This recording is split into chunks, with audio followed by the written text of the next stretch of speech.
Hello again, everybody. Welcome to OCVarsity.com. It's time to talk about the CIF Football Finals, which are this week. We've got some teams in a few different divisions. I'm Steve Fryer here with Carlos Arias and Dan Albano. And I think we'll start with the Pac-5 division game. That's over at Angel Stadium Saturday at 7:30. Dan, you called it. Edison that versus little game. Servite. Pretty good job there. I had Mission Viejo taking the whole thing, but they lost to Servite there in the semis. Close game, though. So I'm going to let you start off. What you think, since you nailed it from the beginning? Go. Yeah, these are the teams I expected to be there, and sometimes you get lucky. And but these teams, they did a lot. They presented great cases to me.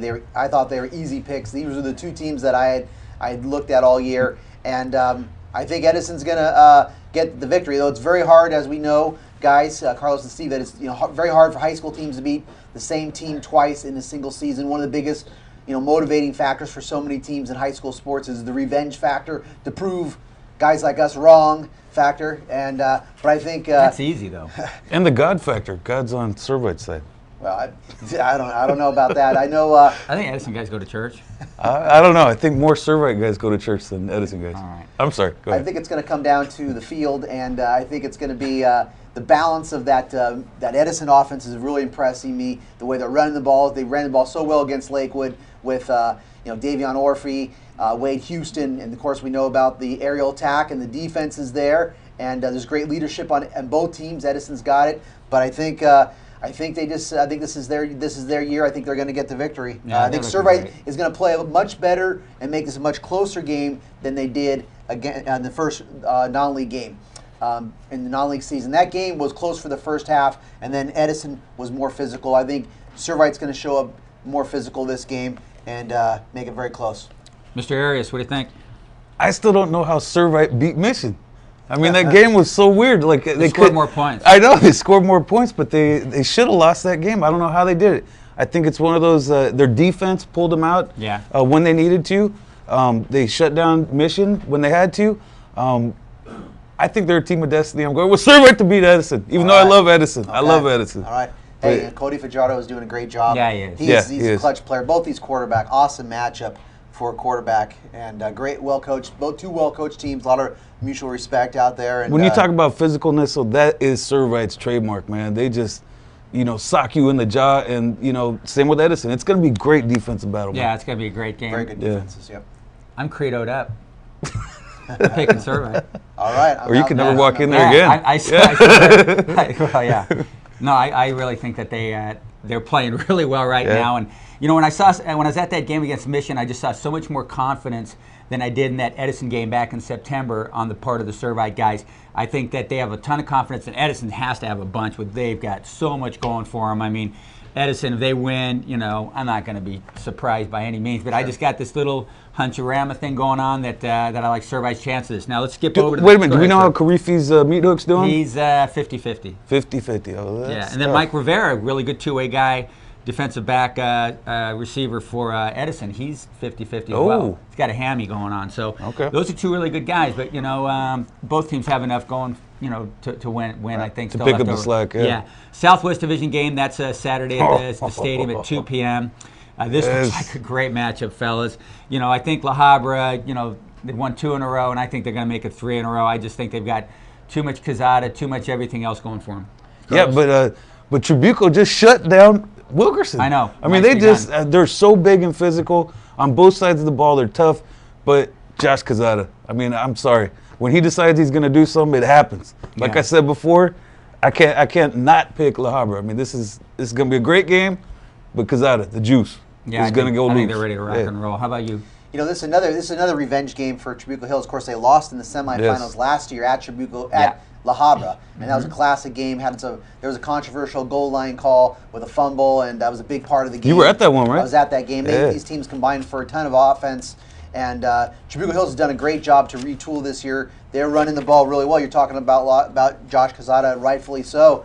DeCilio's running the ball really well for Trabuco Hills, and what a challenge for Trabuco Hills to face Quezada and Anthony Wilkerson, maybe arguably the two best running backs in Orange County. Yeah. Of course, Kyle Middlebrooks, you're out there. We know about A.K. Muhammad at Cypress, Akili Muhammad. But to face these two running backs back-to-back, what a challenge for their defense. But I give Trabuco Hills a ton of credit. Coach Jason Negro, Chad Johnson down there, assistant coach, does a great job. Mustangs, all the credit for it surprised me by beating Tustin, but I think La Habra is going to repeat as well. Keep an eye on defense on Dominic Sierra from La Habra. Dude's a beast. Safety. He's awesome, Going man. to Hawaii. Committed he had a good game the other night. Yeah, oh yeah, he did. Yeah. That was a fun one. Going to the Southern Division game, talk about the whole team of destiny thing like this. We've been writing and talking about this one an awful lot. Is Garden Grove at 13-0. Oh man.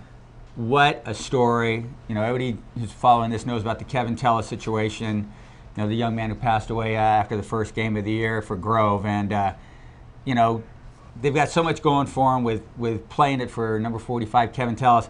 But just beyond that, this is a great football team playing great football at the best time of year to do so. I picked La Mirada to win the whole thing, Correct. Some weeks ago. But I think, as facts change, so should one's mind. And I'm on the Grove bandwagon now, man. I think they're riding this whole thing. I thought it was an all-suburban league, but now I'm going with my heart. I'm going with Garden Grove. Yeah. I mean, how could you not, man? Come on, these kids have proven it over and over. Let's do it, man. Yeah, I've been out there. I saw him play. I saw him play Santiago and got to see that up close and personal. And that is there's a lot of great atmosphere. And I think besides all the stuff with Telus, and rightfully so, that has been a huge part of it. Like you said, they are a good team, very good team. And I think this is certainly a winnable game. I picked them to win this. I saw La Mirada last week against Laguna Hills. There's a team that was a great game. La Mirada had this game in control throughout.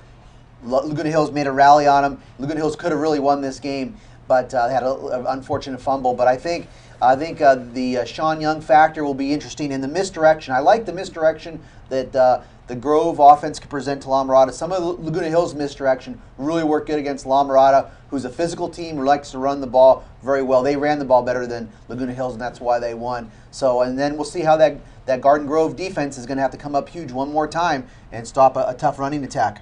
In the East Valley Championship game, we've got St. Margaret's going for a fourth consecutive CIF Championship game. That is over at Ontario Christian. You got to go with St. Margaret's. Not only are they, hands down the best team in that division. That's a wrap. Let's go. But they've already beaten Ontario Christian by a ton of points. What was it, 42-3 or something like that? Yeah, and Ontario Christian had a lot of injuries that game. They've changed a lot of their personnel. They played really well in the playoffs, of course, to get this far. Sure. But I think the Tartans are a big favorite to get that fourth in a row. We got to see St. Margaret's against some better teams in the non-league games. Well, they played. They lost. This is a big Francis change. Parker. I know they lost to Parker. But I'm saying they got to take on somebody in the county. Let's see them take on a Garden Grove or something. Let's see. Or at least Jay Sarah or something. Yeah, like that. let's see that's that my dream happen, game. man. Is Jay Sarah St. Margaret's? Those two, Well, I think that could become a neighborhood rivalry. I would or something. love that. Yeah, come on. Yeah. Let's do this already. I can go cover that. Yeah. All right. Well, you could cover that. Yeah. You're not going to go with me. All right, so that's what's going on. We've got the CIF Finals coming up here this weekend. It's going to be fantastic, great football. The weather may play a factor. We'll see what happens, but we're going to have all those games covered. It's going to be a fantastic week of football. You can check it all out here at OCVarsity.com where we've got you covered.